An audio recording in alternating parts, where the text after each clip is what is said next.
Hello, it's Nicole Witt, your miracle mentor. And today we are looking at the spiritual principles of miracle workers. And this is in chapter 2 of A Course in Miracles. It is in section 5, the function of the miracle worker, and it's subsection A. So, special principles of miracle workers. So, let's see what that is all about. The miracle abolishes the need for lower order concerns. Since it is an out of pattern time interval, the ordinary considerations of time and space do not apply. When you perform a miracle, I will arrange both time and space to adjust to it. Remember, the I in that sentence is Jesus. So he is the one who is speaking. So Jesus will arrange both time and space to adjust to any miracle that you are able to perform. A clear distinction between what is created and what is made is essential. All forms of healing rest on this fundamental correction in level perception.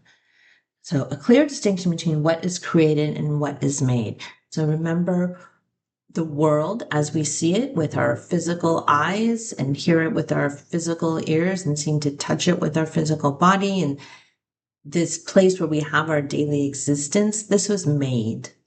It was made by us, okay, by this separated thought system that is called the ego in A Course in Miracles, but can be called many different things. And we gave our power to it to make this world. Now, what is created is what is created with God. So there are two levels, right? The Course is always talking about level confusion, about there being two levels.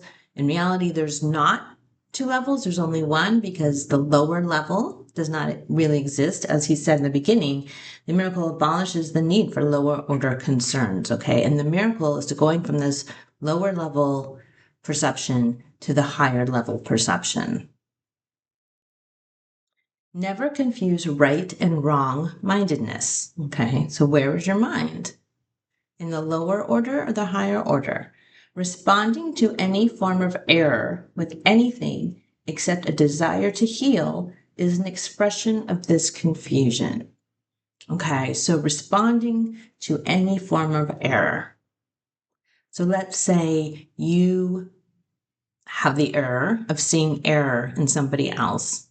So somebody is around you, something happened, you perceive that there's been an error, okay?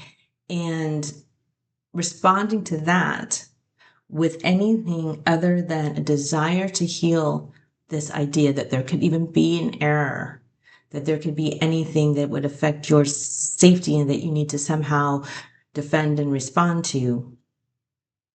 With anything, so responding to that error with anything other than a desire to heal is an expression of the confusion. So you're in your wrong mind. And what is a desire to heal? That does not mean a desire to help. Helping is not healing. So somebody may come into your awareness, right? They may say something, and you might want to help them by pointing out where they're wrong, what they should do, blah, blah, blah, blah, blah. And you're just trying to help. That is not helpful. Okay. That is not healing. Healing is not responding to the error at all, because in reality, there is no error. The miracle is always a denial of this error and an affirmation of the truth, what I just said. Only right-mindedness can correct in a way that has any real effect. Pragmatically, what has no real effect has no real existence. Its effect then is emptiness. Being without substantial content, it lends itself to projection. So when we respond to error with error, not with truth, with wrong-mindedness, and now everybody involved is in wrong-mindedness, which is projection, which lends itself to projection. So now I'm going to project all my crap all over, and the other person is going to project their crap all over, and we're just caught in this. And I think Eckhart Tolle called it the pain bodies, right? When you've got like two pain bodies just going at it. Same things. It's all this ego projection. The level adjustment power of the miracle induces the right perception for healing. Until this has occurred, healing cannot be understood. Forgiveness is an empty gesture unless it entails correction. Without this, it is essentially judgmental rather than healing. And again, correction does not mean correcting somebody, okay? Correction means realizing there's nothing to correct in truth and to hold that space, okay? And that is true forgiveness. That is actually what forgiveness is remembering the higher level and not responding to the lower level. That is forgiveness. Now, when the world uses, well, I'm going to forgive them for what they did, that's an empty gesture because it's judgmental. If you're not having the actual seeing the truth and you're judging the error, then it's judgmental. In the Song of Prayer, he calls that forgiveness to destroy. It's really an attack. It's not forgiveness. Miracle-minded forgiveness is only correction. It has no element of judgment at all. The statement, Father, forgive them for they know not what they do, in no way evaluates what they do, okay? Because what they've done is irrelevant. It's not real. It is an appeal to God to heal their minds. There is no reference to the outcome of the error. That does not matter. The injunction, be of one mind, is the statement for revelation readiness. My request, Jesus' request, do this in remembrance of me, is the appeal for cooperation from miracle workers. The two statements are not in the same order of reality. Only the latter involves an awareness of time, since to remember is to recall the past in the present. Okay, so the statement, do this in remembrance of me, is a statement that is meant to be in time, which again is this lower order of the world. Time is under my direction, but timelessness belongs to God. Okay, so again, two levels, time and timelessness. He's continually making this distinction in this section and continually pointing out where the miracle workers need to be, okay? In this world of time, in remembrance of him holding the right-mindedness of the higher order of timelessness. You can do much on behalf of your own healing and that of time is under my direction, but timelessness belongs to God. In time, we exist for and with each other. Okay, so in time, in this world, we exist for and with each other. In timelessness, we coexist with God.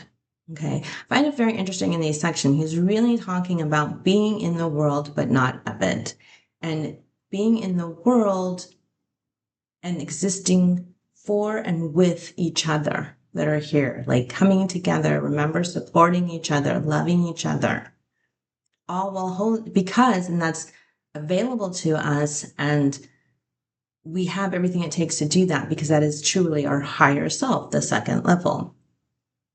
You can do much on behalf of your own healing and that of others if, in a situation calling for help, you think of it this way. And this is where the prayer we're about to go into is like one of the most used and I think loved prayers in the course. It's very interesting. Like I say it all the time. It's my favorite go-to. But here he talks about calling in a situation, calling for help. Think of it this way.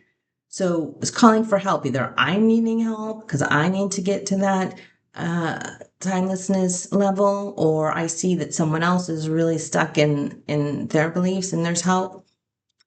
So here we go. I am here only to be truly helpful.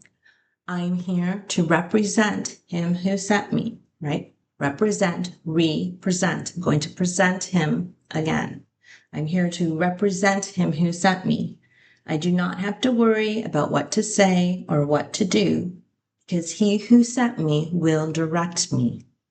I am content to be wherever he wishes, knowing he goes there with me. I will be healed as I let him teach me to heal. Okay. So again, that's like one of the most beloved prayers, something you can say to yourself all the time. I heard a story that, early on when David Hoffmeister was studying the course, like he made a pact or a goal or an aim, an intention to say that prayer every time he went through a doorway. That's incredible. I tried to do it once. I think I forgot by the time I got up and went out the door. So, yeah. So I hope you enjoyed this section. And our next one is fear and conflict, which is also one of the greatest sections. So happy you're here. Bye bye. I love you.